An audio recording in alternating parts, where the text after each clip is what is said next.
Good morning. This is the Government Affairs General Government Subcommittee. We are going to start with Chairman Tankersley's bill, House Bill 161. We have three members here physically, and I think three members on Zoom, so we do have a quorum. Chair Lady, if you would like to begin with House Bill 161.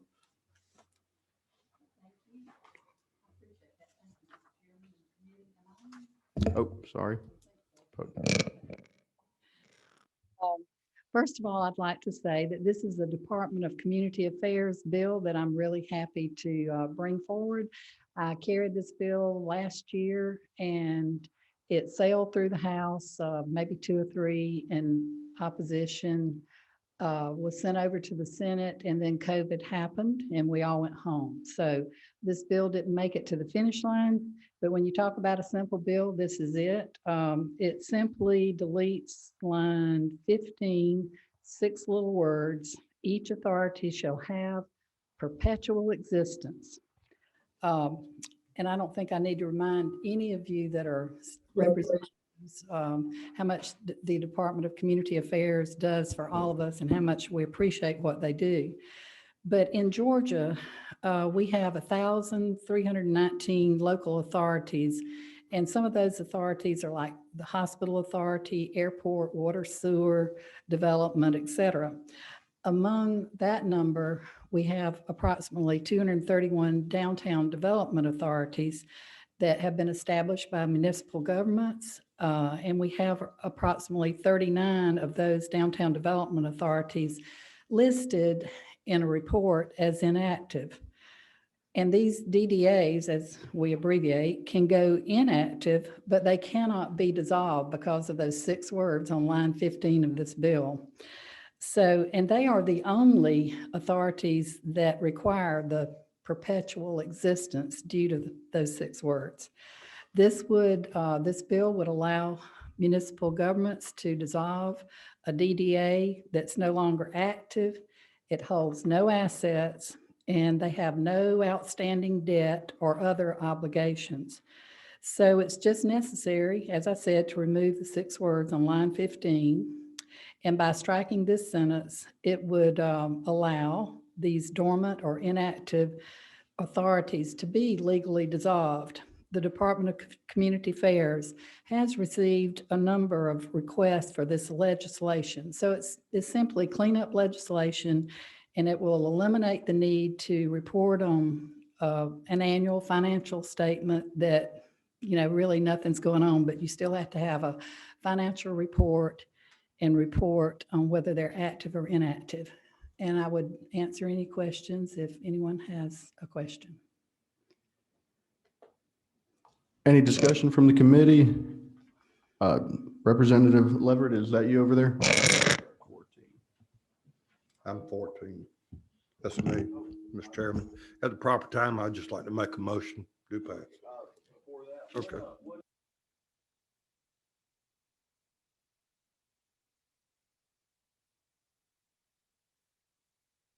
I thought you were asking my age. Excuse me. Is there a button I need to push? Okay, no, apparently not. Thank you. Thank you, Mr. Chairman. Madam Chairman, is it so it's the position of DCA, I guess, that this language would render it impossible to dissolve a DDA?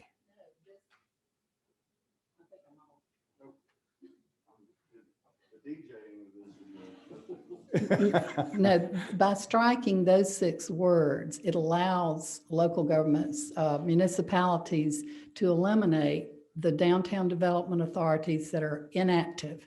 Well, they report the inactive status, but the key words, they have to report and keep records, even though they're not planning to use it anymore.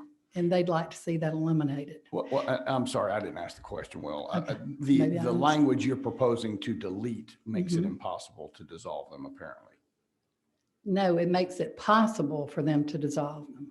I think we're missing. I'm just not phrasing the question properly. So I thought there was a provision to allow them to be dissolved, but I'm probably confusing them with some other authority. So Thank you. I think this is an example of kind of bill that,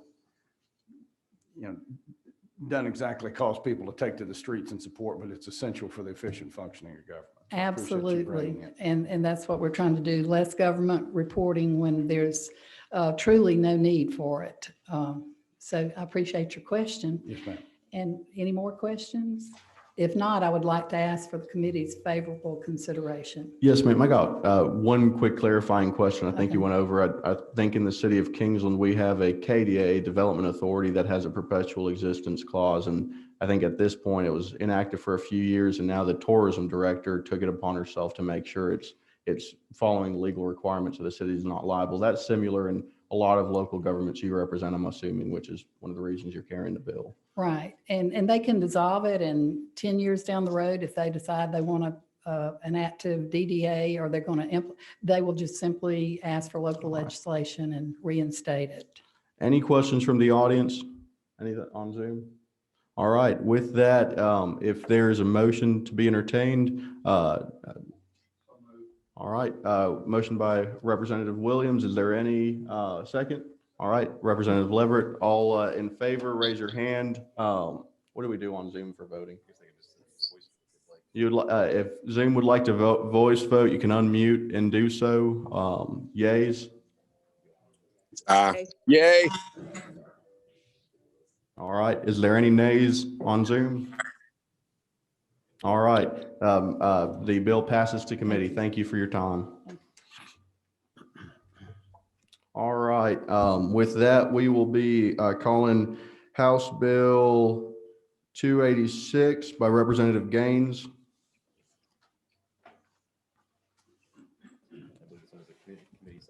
Yeah, and for sake of clarification, Representative Gaines, is it you are presenting the committee sub, which is LC 470821S? Yes, that's All correct. right. Do members on Zoom have that available to them? I believe they have it. All right. If there is no one, if there's any member in Zoom who doesn't have it, just put on the comment bar, and we might let you know just to indicate any changes. Okay. Be All happy right. to. But go ahead. Well, thank you, Mr. Chairman. House Bill 286, which we have this morning, addresses a concern that we're seeing in our state and across the nation, is there's efforts to defund the police. And what this legislation does, it prohibits local government, cities and counties from cutting more than 5% of their police budgets. There are exceptions in the bill, and we can walk through those exceptions, including if there's revenue losses greater than 5%. But essentially what this bill does is it works to make sure that our local governments fund their police departments, and that we're doing all we can to support our law enforcement. So I will quickly just run through the sections of the bill and then be happy to answer any questions. Section 1 addresses counties, and then Section 2 addresses cities. And essentially the bill mirrors one another within the two sections. The first part of the bill addresses the 5%. And then there's the exceptions for revenue losses greater than 5%, which is line 17 through 22.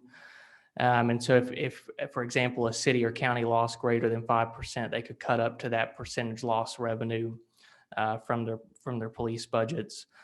Lines 23 to 28 is one of the changes that we made in talking to the Georgia Municipal Association. One of the concerns was if a county or city had excess revenue that they wanted to spend on a large capital project, whether it's body cams or police cars, that in the future year would not apply against them. And so that's what lines 23 through 28 address. Lines 29 to 32 also outline that that this applies over a 10-year period, because that you wouldn't want cutting 5% every year. And in fact, Athens Clarke County proposed cutting 50% of its police budget just last year. And there's a decent chance they'll be voting on that again this summer. And so also, as another example of something that's happening in the state of Georgia, the city of Atlanta had a proposal to cut $73 million, I believe was the number, from their police that ultimately failed on a 7-8 vote in the city council. But these efforts are underway in our state, and certainly something that I think we need to fight against. Lines 33 through 38 talk about revenue losses over 10 years. The same language that we had within 1 year. And then we get down to line 39 through 50, which talk about additional exceptions. If there's a court order, transition from volunteer to paid fire department, and then a couple others. And then finally, another change that we put in the bill after consultation with the Georgia Municipal Association is lines 49 to 50, that the bill does not apply to a police force employing less than 10 officers. Because what you have is some really small cities that, 5% could be one officer. And so there was some concerns about that. So we put that in the bill as well. I do want to just read a statement of support of the Police Benevolent Association. They weren't able to be here with us this morning, but I do want to read a brief statement that they wrote to me last night, which this is over 15,000 men and women law enforcement officers in Georgia, the largest law enforcement association in the state. And they wrote, the Police Benevolent Association of Georgia is proud to support House Bill 286 and appreciate this legislation as we work to fight against the defund the police movement. We believe this bill is a strong statement of support for our law enforcement officers and the citizens they protect across the state, and it will help ensure our local governments don't defund our police. So, Mr. Chairman, I'd be happy to answer any questions if there are any. And I don't know if there's others who want to speak on the bill as well. Let me frame my characterization or understanding of the purpose of the bill. It would be fair to say that the intent of the bill is to ensure that there's a safe rail of not interfering with government decision-making, but making sure there's a minimum standard for citizens to expect, whatever municipality or county they're in, that there will be a basic level of police force there to meet those public safety needs in that area. That's right. And in talking to to some members of local government in my area that I've had conversations with, I mean, we all recognize that supporting law enforcement is of the utmost importance, and in my opinion, the most important role that our local governments have, and this is just a way to ensure that we are upholding that as a state and as cities and counties. Thank you, Representative. Is there anyone on the committee with a question? Please press on your mic or indicate on Zoom. Give it a few seconds. There's no one indicating a question. You can, all right, you're for, right? On the, yep. All right, Representative Leverett. Representative Gaines, I think this is great legislation. And I think you've addressed this, but just to confirm in my mind, you have two different sections, because one section applies the restrictions to counties and one section applies the same restrictions to cities, correct? But they're uniform restrictions to both types of local governments. Okay, thank you. And there's language that parallels the connection of the only thing I saw that wasn't uniform, the intent's uniform, which is the talking of county to, if a county moves to a sheriff versus a city moves to a sheriff, right? Or that might actually be Enforcement to a county sheriff department. okay. All right. Is there any other questions from the committee? All right. With that, is there any comments or anyone in the public who would like to testify? All right. Go ahead and come up to the podium and just state your name and. Right. Thanks, Mr. Chairman, members of the subcommittee. My name is Tom Gale. I'm the Director of Governmental Relations for the Georgia Municipal Association. Let me start off by thanking Representative Gaines for incorporating some of our suggestions in this legislation. I think the bottom line is that our members feel like the decision-making on municipal budget should be left to the elected officials in each community. Representative Gaines understands where we're coming from, and I think we just have to agree to disagree on this approach. We definitely think that improvements were made. The exemption for those cities that have 10 or fewer full or part-time officers. Most of the cities in Georgia are, a large majority of cities in Georgia have less than 5,000 people, and many have very small police forces. So having an exemption for those with 10 or fewer police officers really will allow those smaller local governments the ability to make decisions on municipal police forces moving forward.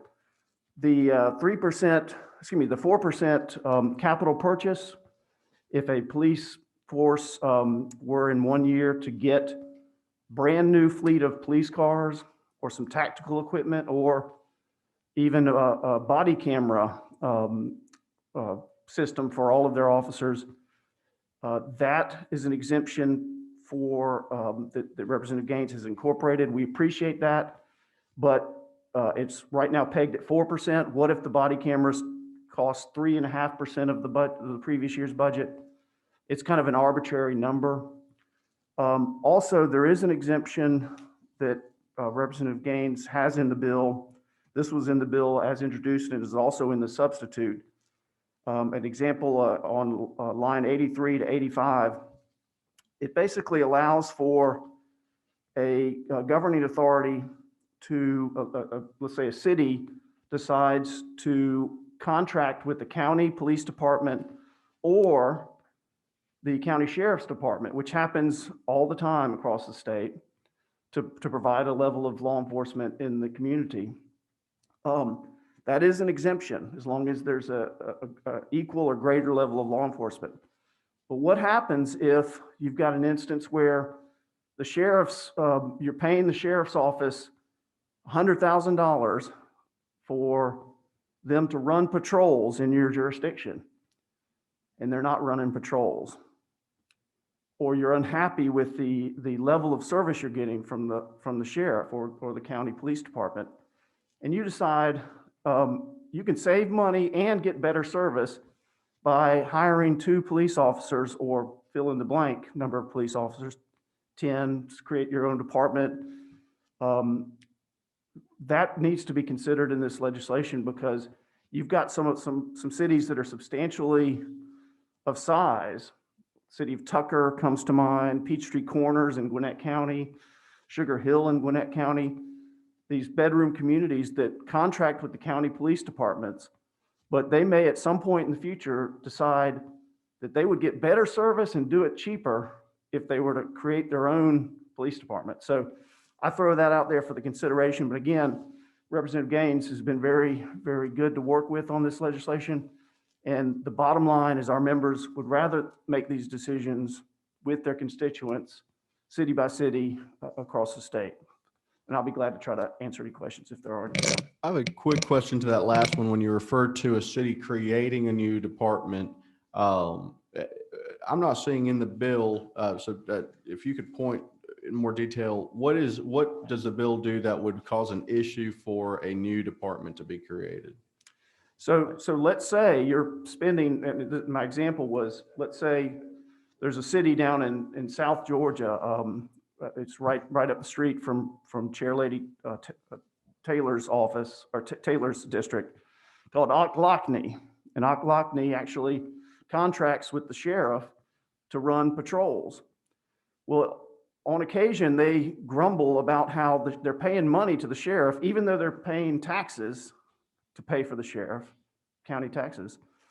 But they feel like the sheriff sometimes doesn't do the type of patrols that they would like, and they may want to create their own police department. Of course, that instance probably wouldn't fit under this bill because a Lockney Police Department would be probably 1 person or 2 people.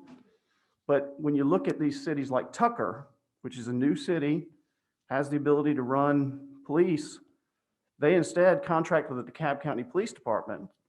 But maybe one day they get just dissatisfied with the DeKalb County Police Department, and that day may be sooner than we think.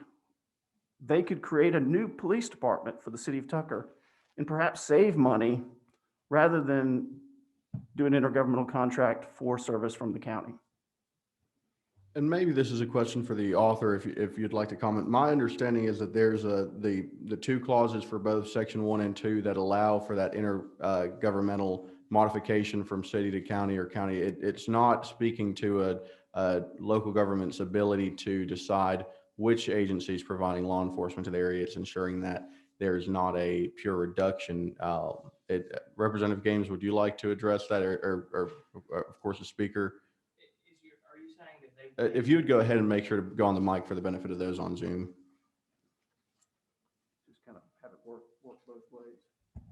Are you just saying that they wouldn't come to an intergovernmental agreement? Is that what you're saying? They would start their own without that? Is that what you're saying? Well, they don't need an intergovernmental agreement. Right. They could spend less money. I mean, I'd be open to adding some language to allow, for something like that to occur. So you're saying, and again, that's the same question I have. I'm trying to, on line 83 and 85, would you walk through what is it that's missing in that section? And that might be legislative council if you're seeing the issue there of what would be an add-on to allow for that decision to happen. Oh, and what number 3? Thank you. Riley. Actually, I think that the concern of GMA, at least on this, I'm going to call it the Tucker question, probably it wouldn't apply, because if you go back to line 56 and 57, that code section only applies in the event that the municipality has established a police force. So Tucker would not fall under this code section until they actually set up their own police force. So currently, if Tucker's operating under an intergovernmental agreement with the county, they are not subject to the new code section because they have not established a police force. They would only fall under that code section once they set up their own police force. Well, that's a perfect example for why Stewart is here and in the room as the esteemed legislative counsel to find that fix. So I appreciate the clarification. All right, thank you. Is that, does that Yes. complete? Thank you for testifying. Thanks, That was Chairman. appreciated. We do got one quick question from a committee member, so you might want to hold on. Is Representative Gravely, do you still have a question? You should be able to unmute and speak. Yes, sir, Mr. Chairman. That answer, Stewart answered my question. It was simply making sure that the identified municipality or city, it did in fact have a police department that this legislation would apply to. So my question's answered. Okay, thank you. All right. Thank you, Mr. Chairman, members of the committee. I'm Todd Edwards with the Association of County Commissioners of Georgia. I think it's safe to say our members have concerns with this legislation. We certainly understand the intent of the bill. Thank the author for bringing it. However, the police power is one of our inherent or supplemental powers under the Constitution. We'd like to maintain the flexibility to form, fund, and manage police forces, how our local elected officials, those accountable to the public, feel best is the best use of taxpayer dollars. Deborah Nesbitt on our staff is handling this bill. I know she's been speaking with the author. I apologize, I'm not too familiar. She couldn't be here today, but if I understand correctly, and I know I'm not supposed to answer questions, but I was just thinking aloud, if the provisions in there you mentioned earlier, if a county had a police department, one of our larger metro counties, and I think there's either 10 or 12 counties with police departments in the state of Georgia, we've got a new city. All of a sudden, county doesn't need all those police officers and downsizes. I think maybe that's covered in the bill. Forgive my lack of knowledge, but that might be something that needs to be addressed as well, if it's not already. As well as last year, some legislation sailed through this General Assembly that would let the General Assembly abolish one of our county police departments down in Glenn County. Certainly that would be a loss in funding, and I'm sure that's covered in the bill. But fundamentally, the overall concern is just with our police powers, our ability to fund it at the local level, as our elected and accountable officials are trusted in doing with managing the taxpayer dollars. For the sake of being fair, because I want to clarify 2 points, but give you the ability to respond if I'm incorrect. The distinction between the Glenn County issue that did go through the House and Senate last year is that applied to one county police department. This applies uniformly, which is inherent. When you say inherent powers of a local government, I agree with you. And I think maybe the point of disconnection there is, would you say that police enforcement, public safety is a basic service of local government? Oh, it's an essential service. And in counties, we have both the police and the sheriffs, and sometimes, you have to balance between the two. But Of yes. course, and do you think the bill gives the appropriate flexibility with in terms of of allowing that decision to be made, which is transferring, if a local government, local elected officials believe it's more efficient for a county sheriff, county consolidated department, or a city vice versa, or creation of a new one. It does give those. Are you comfortable with the ability? I'm not asking you to endorse a bill, but are you comfortable with that, the ability of the bill to allow that flexibility to I'm happen? embarrassed to say, but I know to say at this point, I don't know because I Okay, haven't handled sure. the bill. I do know that that's something, if it's not addressed, that we'd look forward to working with the author moving forward. Okay, well, I appreciate it. Is there any, thanks. Is there any other, is Zoom still up? I know we just changed computers. Okay, for the benefit of those on Zoom, so I guess we're still live because media is doing Zoom, but we can't, well, I'll go ahead. If there's someone on Zoom, they should still be able to speak. If there's we can't see if you have a raised hand right now. So is there any other question from members on Zoom based on that testimony? Yes, Representative Gravely's been called, so I don't hear anyone else. Thank you for Thank you, testifying. Mr. Chairman. Thank you. Is there any other member of the public who has a question? Was there anyone on Zoom of the public? Okay. With that in mind, Representative Gaines, do you have any points to clarify, comments? I have one quick question about capital improvements. I know it was raised earlier. So the it's a 4%. If they spend up to 4%, then that total 4% is included? Yeah, I'll just mention the 4% because I know that was a question. The reason that the number is 4% is because the bill allows a law enforcement office or for a city or county to cut up to 5%. And so that's the reason for the 4% number, because they can go up to 5% anyway. So that was the reason for the 4% number. I know there's a question about that. Appreciate that. With that in mind, is there a motion by the committee? We got a motion to move the substitute as is. Is there a second for that? Second. All right. All those in favor, we're going to go ahead and poll the room first. Say aye. All right. Those on Zoom, go ahead and unmute and indicate your preference if yay. Aye. All right. Aye. Gravely. Thank you. No. We're going to hold on to nays now, and so I'm moving on in the room. Is there any nays? There's no one who hadn't voted yay. So in the on Zoom, is there any nays? Nay. I vote yes. All right, I saw 2 nays. No. No. No. It's 3 no's. All right, thank you. Mr. Chairman, this is Bruce. Mr. Chairman, this is Bruce Williamson. I had trouble unmuting, but I vote aye. All right, with that, the bill does pass on to full committee. Thanks everyone for their time on this, and thank you, Representative Gaines. It's a great bill. All right. All right. With that in mind, we're gonna call for hearing House Bill 180. Representative Lim.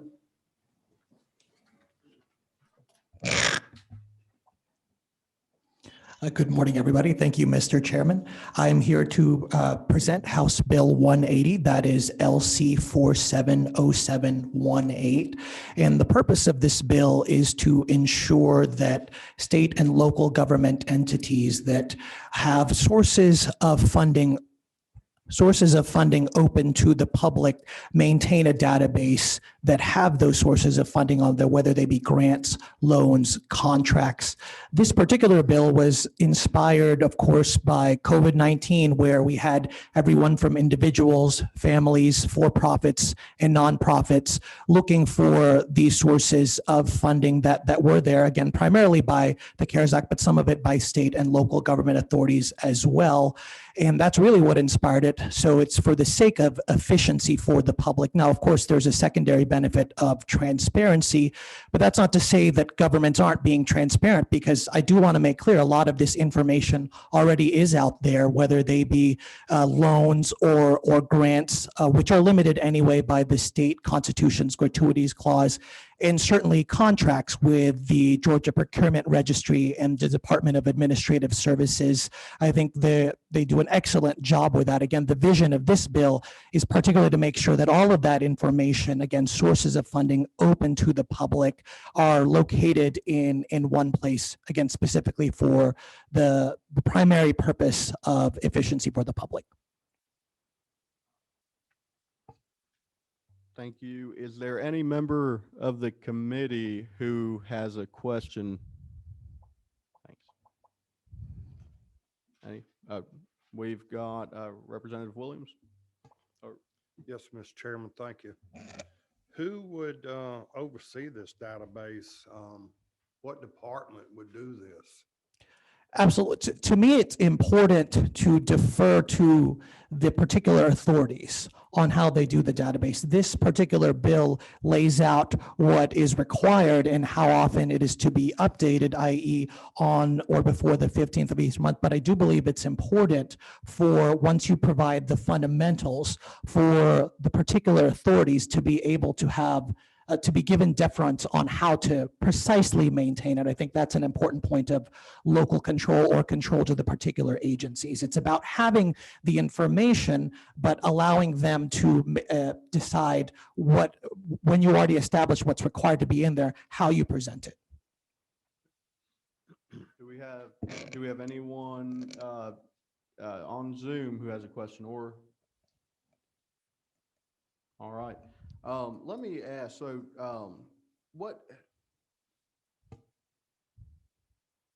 so my concern for, and I think I was trying to read to make sure there wasn't an exception, it might be on the back, is, smaller governments who, I'm thinking of Woodbine, my home community, who has, I think, one city manager and 2 other staff to run the water department. What burden, and how is that burden of especially smaller municipalities that we have several of across Georgia, where does that get adequated there, W? Thank you for posing that question. So I made the point earlier that a lot of this information is already out there. A lot of this information, again, is required to be out there, particularly, again, with procurements and contracts. So they're, and in a lot of places, already required to comply with making sure this is available. So with that, I'm hoping to create that efficiency so that when you are complying with those requirements, you're also diverting, or rather putting this information as well in a central database. So to the extent that there are those opportunities, and I do want to make clear that as well for some of the smaller local government entities, there wouldn't be as many of these opportunities for a lot of them. So in many ways, the burden is commensurate with what is available.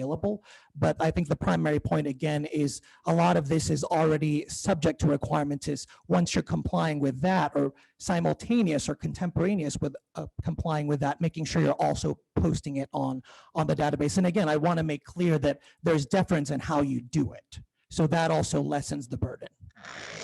Speaking to that, I saw there is a clarification: if the local government doesn't maintain the website, they don't have to post it on there. Now, if they do, let me, just for sake of clarity, if they do have a website of any kind, they would be obligated to have this on their website.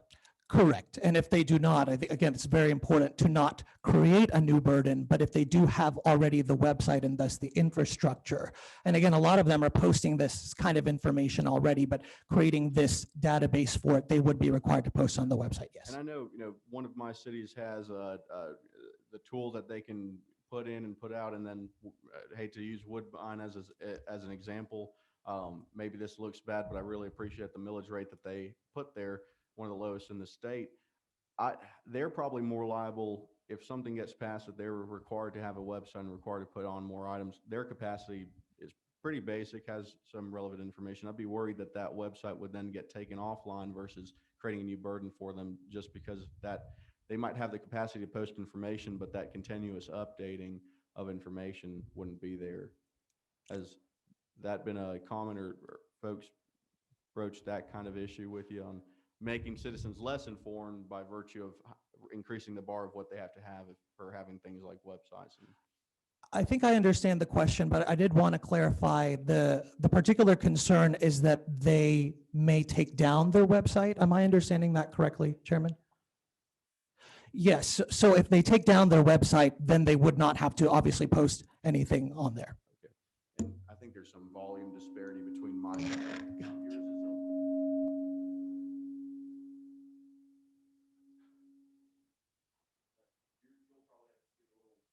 Farther away.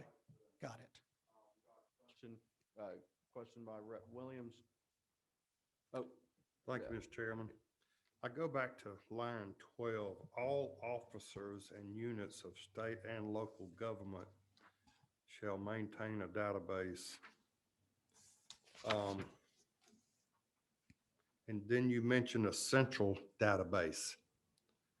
Who would operate that central database? I just don't understand how all the different agencies can come together and where they would come together to make that happen. Absolutely. So with respect to the line, all officers and units of state and local government, the central database that I'm referring to is as it applies to them, or perhaps a clearer way to say it, if there's one agency of the state government, obviously we have many agencies within the state government, or if there happens to be different agencies within the local government, they would maintain their own potential databases, but the local government itself, in my mind, would have one Representative Lim, database. and this is only to help the folks on Zoom. You might want to just separate yourself from the mic a little Got it. bit. I apologize.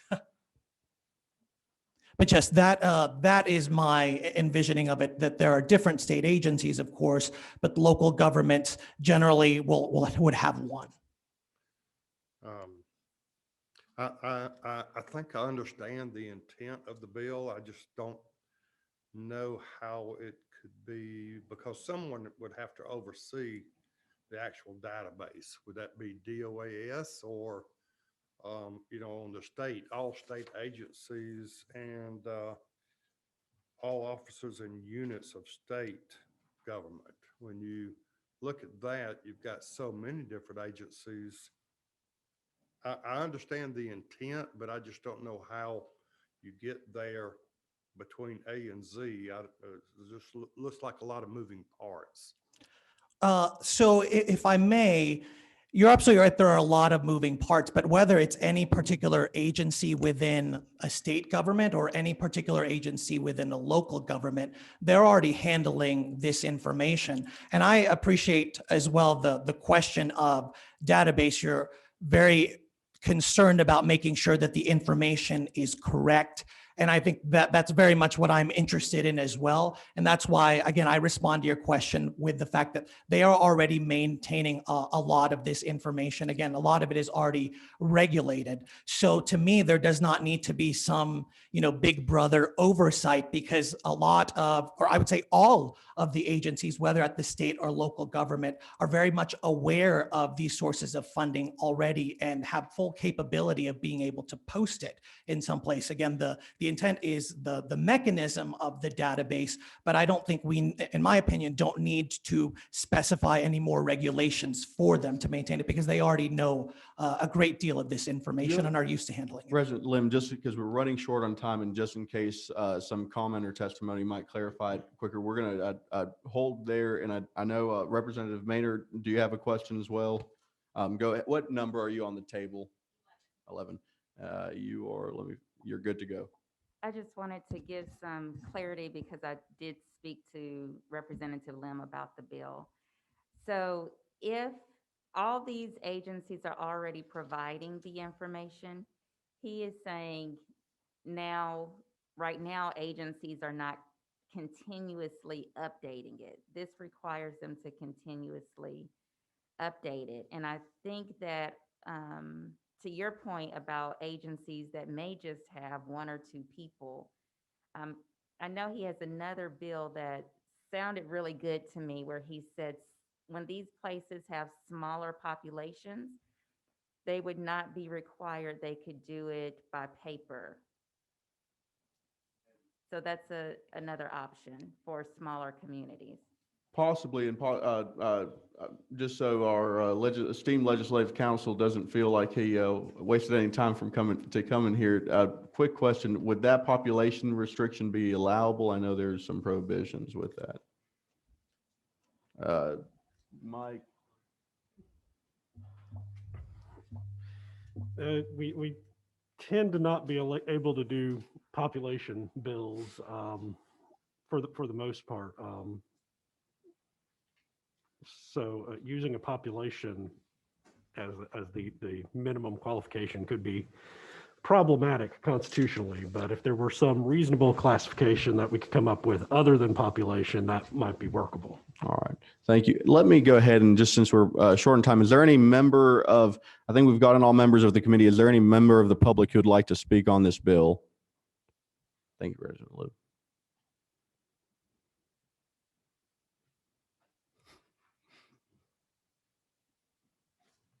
Mr. Chairman, members of the committee, again, I'm Todd Edwards with the Association County Commissioners of Georgia.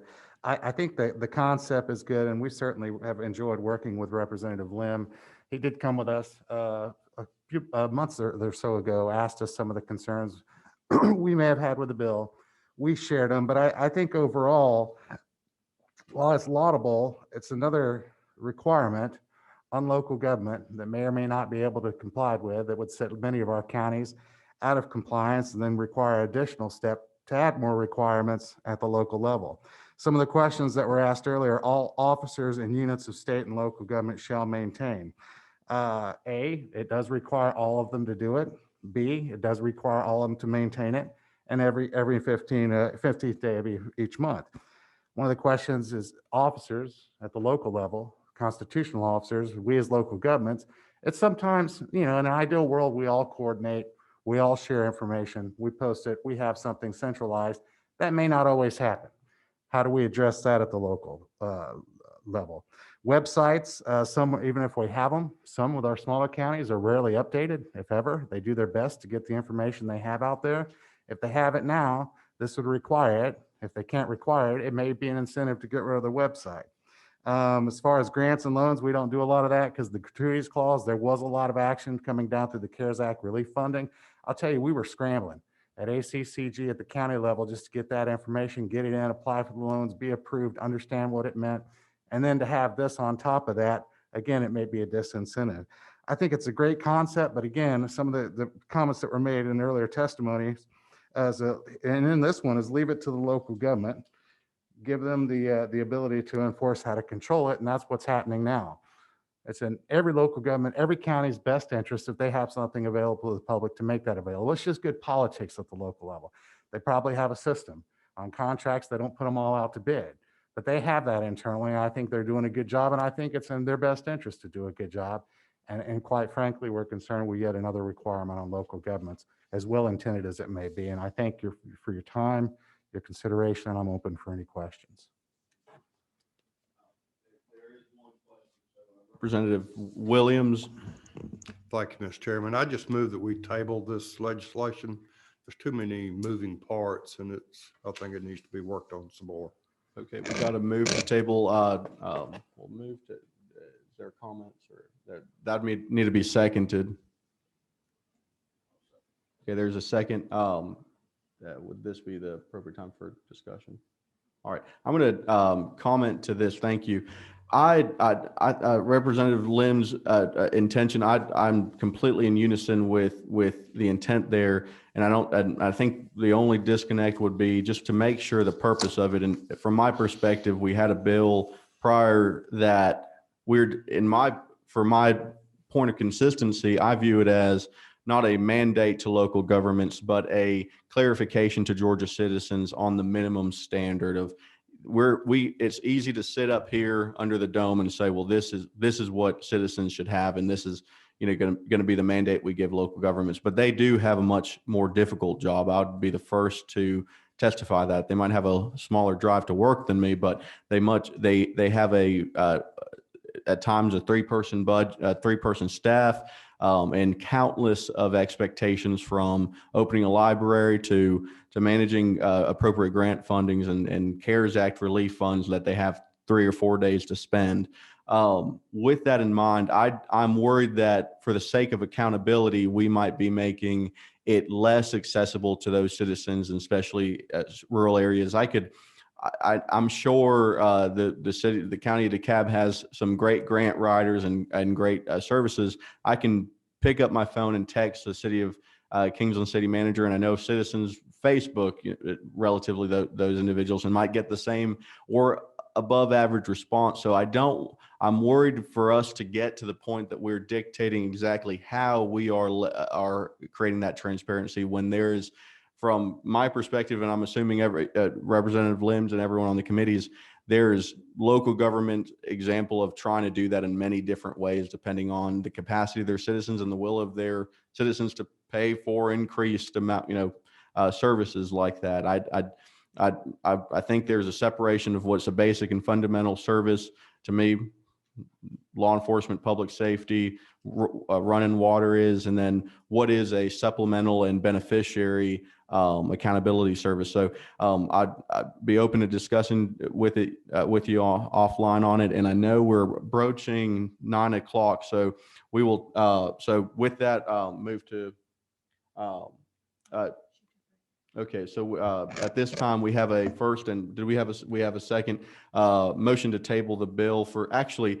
Do we need that if it's just we're just going to do a hearing and not call for a vote on that. We'll call this a hearing only, and we'll hear the next bill when it comes up. Since it's subcommittee, I don't think we need a motion to table the items on the agenda, but I do thank the author for the intent of this, and I think it's a definitely some opportunity to vet and maybe reconvene on it. All right, with that in mind, the Subcommittee for General Government and Government Affairs is closed. Thank y'all.